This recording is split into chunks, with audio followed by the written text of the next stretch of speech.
Hi, welcome to another video of this channel.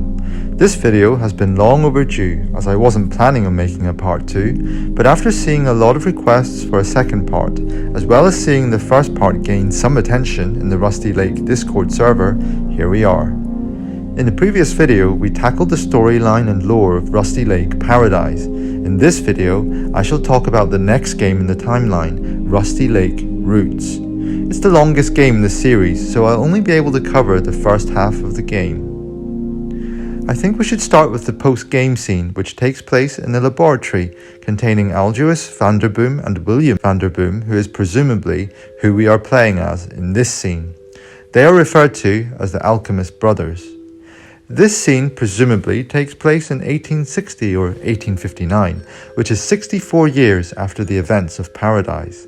The brothers are trying to create the Elixir of life, which grants immortality. Considering that the Islander family from Paradise had already achieved this goal, I think perhaps what Algius and William were trying to do was to find a more convenient method, since the family in Paradise had to go through the 10 plagues and the burning of the island to reach immortality. The brothers managed to create the elixir by combining a crow egg and a glass. It's not entirely clear why this works. When combining the egg and the lamp, the egg hatches into a crow, so we know that it is indeed a crow egg. But how does this egg contain the key to immortality?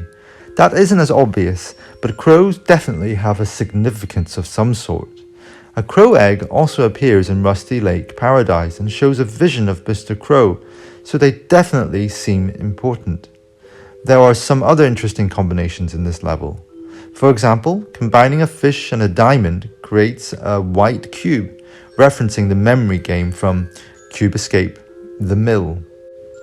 Adding crow to the white cube turns it into a black cube, interestingly. Regardless, it seems that someone having to sacrifice themselves in order for the other person to become immortal is still the case, even for this new and improved elixir. Algius apparently knows this, as he tells William to drink first, meaning William dies as expected. At this point, we're probably playing as his corrupted soul, who finds a seed in William's body which might be what caused his death. Maybe the elixir made him choke on this seed. Now that William has died, this means that Algius can safely drink the elixir and transforms into Mr. Crow, which makes sense, as the elixir was made from a crow egg. He says, "The fate of Rusty Lake lies in this small seed. I have to leave now. Mr. Owl needs me," which refers to Rusty Lake Hotel. And that's more or less the end of that post-game scene. Now for the actual beginning of the game. Rusty Lake, spring, 1860. James Vanderboom arrived at Rusty Lake. His uncle had just passed away under mysterious circumstances. James was his uncle's only heir. He had no idea of the events that would change his life. The game begins in the garden of a house where we see James Vanderboom. James arrived at the Vanderboom house with his dog, who doesn't have a name. It looks like James received a letter from Algius telling him that William passed away. James also seems to have received the seed from the elixir. After planting it as instructed, it begins to grow very fast. And that's the end of that scene. However, it's worth mentioning that it isn't very clear who the player character is here. Most of the things that the player does in the game seem to be the actions of multiple characters, even the ones seen in the third person. For example, the seed being planted seems to be James' doing. Feeding the triplets is Mary's doing. Fixing the clock is Samuel's doing. Using the telescope is Frank's doing. And all these actions are performed by the player. My interpretation is that the player is playing as all the characters on screen at any given time, despite the fact that we see them in the third person.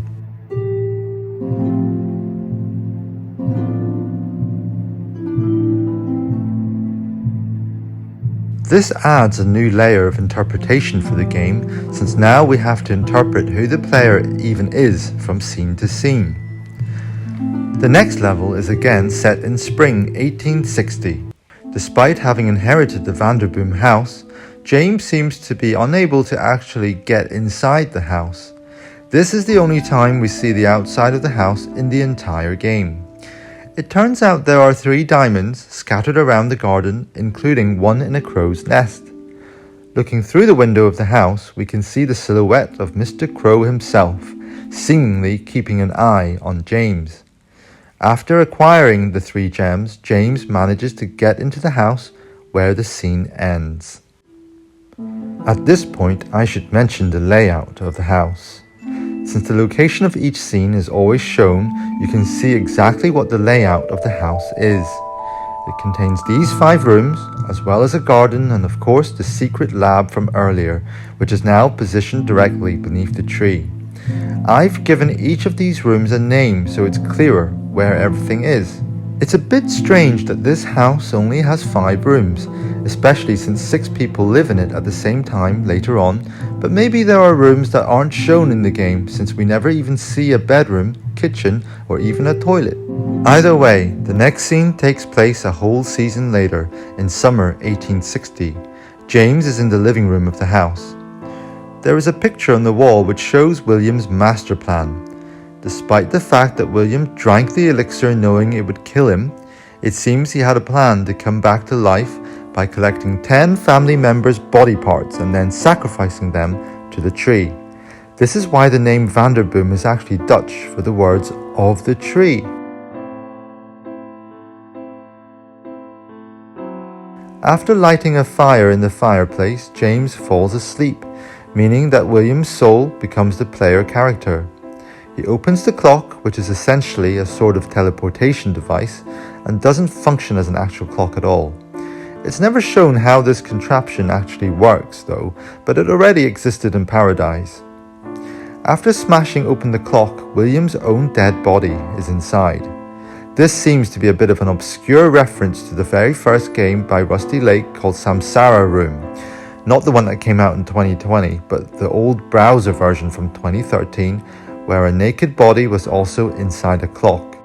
Anyway, William somehow goes through his own nipple, which opens up revealing a heart, the first sacrifice, which he puts into a jar. So this is the first step in his plan of resurrection. A whole 5 years later, in 1865, James seemingly met a woman named Mary. He appears to have invited her to his house and gives her a rose, which makes her nose bleed. Then he proposes to her with a note written with her blood. Finally, he gives her a ring, which comes from a bleeding, severed hand. Funny enough, this isn't even the first time in which we have a stolen ring from a bloody hand in the series. It happened before in Rusty Lake Hotel. Anyway, that's just a quick introduction to Mary, who is now James's wife. In the window room just 2 years later in 1867, Mary is pregnant. Some pieces of paper reveal that the date is April 26th. After a bit, Mary gives birth to triplets, their names being Samuel, Emma, and Albert Vanderboom. The interesting part is that Mary feeds the triplets different liquids, which perhaps only serve as a representation for what the kids' personalities will be.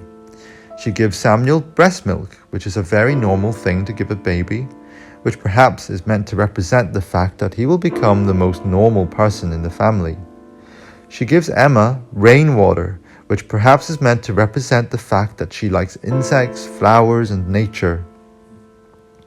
Then she feeds Albert wine that is colored the same as blood, which perhaps is meant to represent that he becomes a crazed killer later on.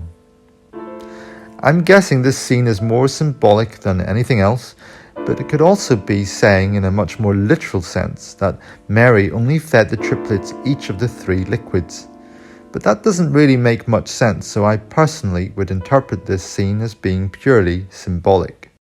The next scene takes place in spring 1876, where the triplets are now 9 years old. We see Albert try to catch a butterfly, but Emma ends up catching it. Albert tries to take the butterfly from Emma, but she pushes him and he falls down.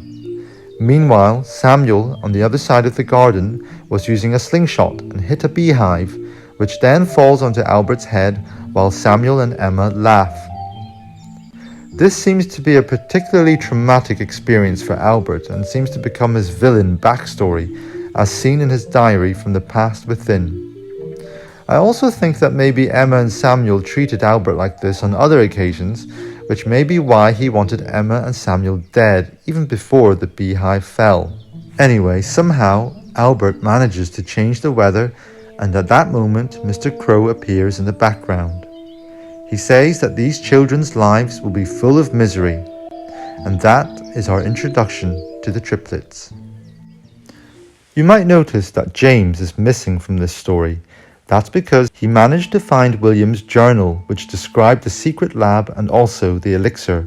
This apparently made James forget about his family, focusing entirely on the idea of living forever. We see him rip away a painting of him and Mary, replacing it with the secret code to open the panel on the shelf. It seems like he was studying William's journal, trying to find the entrance to the secret lab. Finally, in summer, he managed to find the secret entrance to the lab behind the bookshelf. There is a spiral staircase leading downward into the lab. In Cube Escape Paradox, it says that spirals represent the future.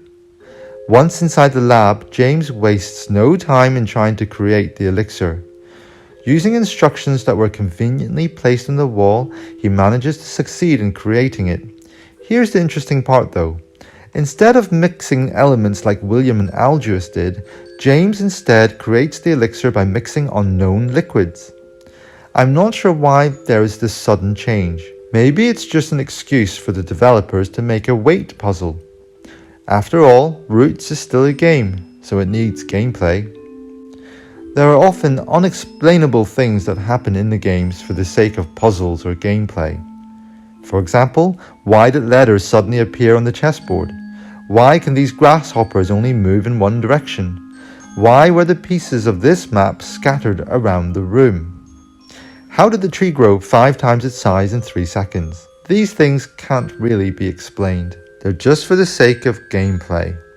In any case, James succeeds in creating the elixir, but he is still wary of it, so he decides to test it on his dog.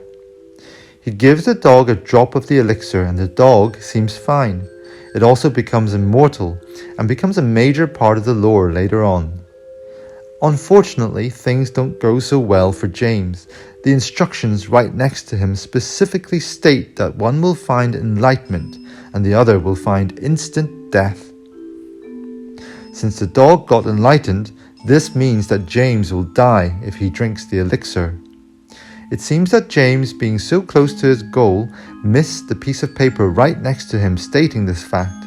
Sure enough, he immediately chokes and dies. And I suppose there is a moral to be found there.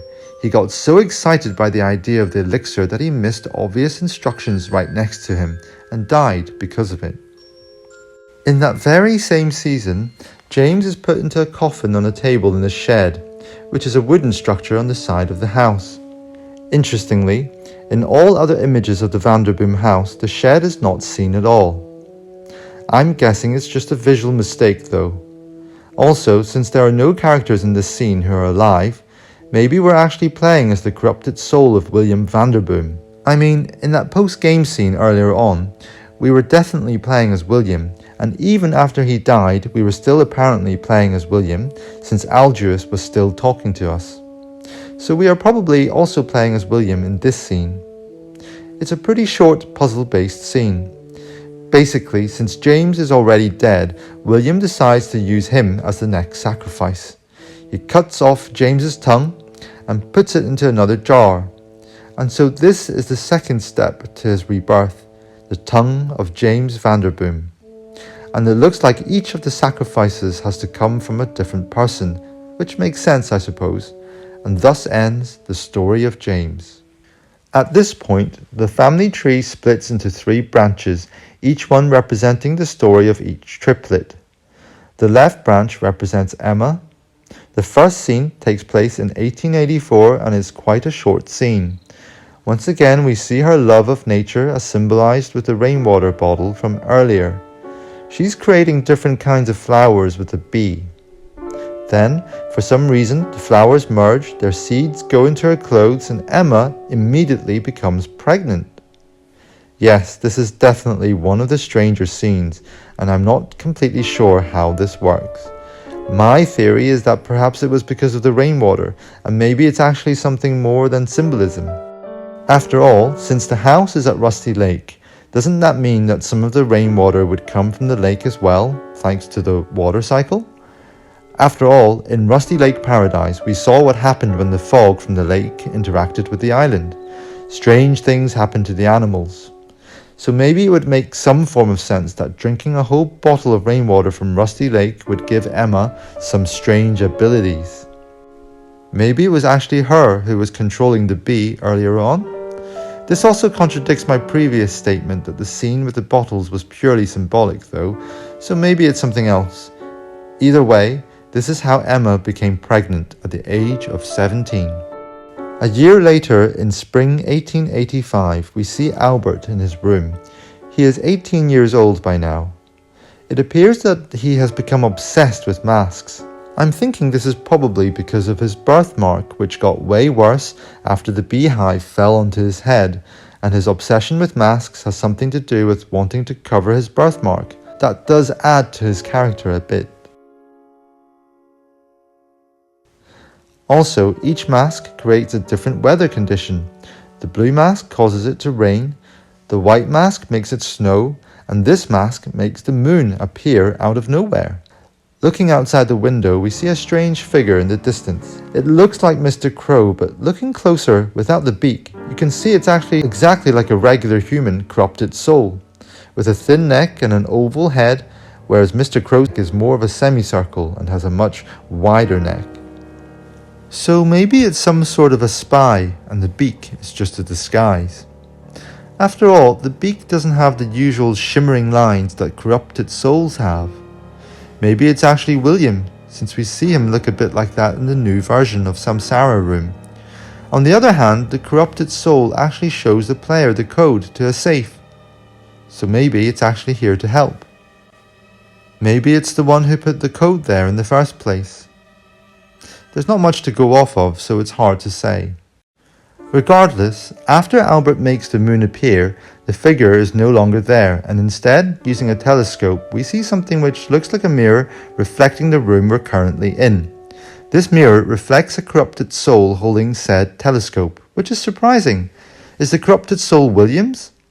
Most likely, but the main thing I don't understand is this mirror on the moon. It has made an appearance in 3 games, and each time we see a corrupted soul. This doesn't seem to actually be a mirror, so maybe it's just an illusion conjured by Albert's mask, considering how big the moon looks and how everything else disappeared. I'm interested in the corrupted soul. If this means we play as William's corrupted soul in this scene, does that mean Albert is aware of William? Or maybe he doesn't even see him? Another thing is that the mirrored corrupted soul reveals the code to a different safe, which is interesting because the beak corrupted soul also revealed the code to a safe. Maybe they're the same one, or maybe the mirror on the moon is just a running joke and has no meaning at all. Who knows? Whatever the case may be, it turns out that Albert still really wants the butterfly he tried to catch 9 years ago. After the mask demonstration, he takes it out, and then he stabs it with a knife and kills it, showing that he never got over the incident with his siblings. So, while Albert and Emma are experiencing these supernatural and crazy situations, Samuel is having a much more normal time in 1889. He's inside the shed, and you might remember that William smashed the clock into pieces almost 30 years ago. Samuel seemed to have found the clock and took it to the shed to fix. Despite the clock actually being a teleportation device, the mechanisms inside seem pretty standard. Samuel easily replaces the parts inside the clock, and it works again, aside from the fact that the clock doesn't actually tell the time. We find out that Samuel is a fan of a fortune teller named Ida Reiziger, whose last name we find out in Cube Escape Paradox. Reiziger is also Dutch for traveller, which makes sense because she's indeed a traveller. Samuel uses the teleportation clock to somehow summon Ida to Rusty Lake. She gives Samuel a pipe and then disappears again, and Samuel finally smiles for the first time. That very summer, Ida set up a tent in the garden of the house. She uses tarot cards and dolls to predict the future. Then she finds a glass ball and starts to predict the future much more clearly. She predicts Emma's death, Albert becoming evil, Frank growing up, Samuel's death, Frank using the telescope, and Rose being the last family member. And each of these characters represents one of the tarot cards. After shuffling the cards, this powers up the glass ball much more, and she starts predicting much more major events. She sees herself marry Samuel. She sees Albert with the deer mask, Leonard screaming, Mr. Crow appearing, and for the grand finale, she somehow even predicts the ending of the game itself. This shows that Ida is quite a powerful person. 6 years later, Samuel and Ida marry. There is now a new character named Leonard, presumably Samuel and Ida's son. The entire family gathers in the living room of the house to take a wedding photo. Albert also wears his white mask for the photo, which is quite interesting. I'm guessing it's because he still felt very self-conscious about covering his face because of his birthmark, or maybe he's just being weird, who knows. Leonard is wearing the same cap that Albert wore 19 years ago, so I suppose this cap is something they have lying around. Samuel is wearing the same top hat that Algius always wears, and it does seem to have some value since it was locked in a box. But with everyone on the other side of the room, then who is taking the photo? If it's William, does that mean the family is just aware and completely fine with the fact that the house is haunted by a corrupted soul? That seems a little odd. Maybe they got some other person to take the photo. Beats me. Emma was dressed in black because of something that happened 4 years ago in the garden in 1891. We see Frank, who is the son of Emma, and we also see Albert. Frank was playing on the swing but accidentally flew off. He managed to hold on to part of the well, but then Albert turned the crank, meaning Frank loses balance and falls in. Albert making Frank fall in was definitely on purpose, and it seems to be some sort of revenge on Emma for stealing that butterfly.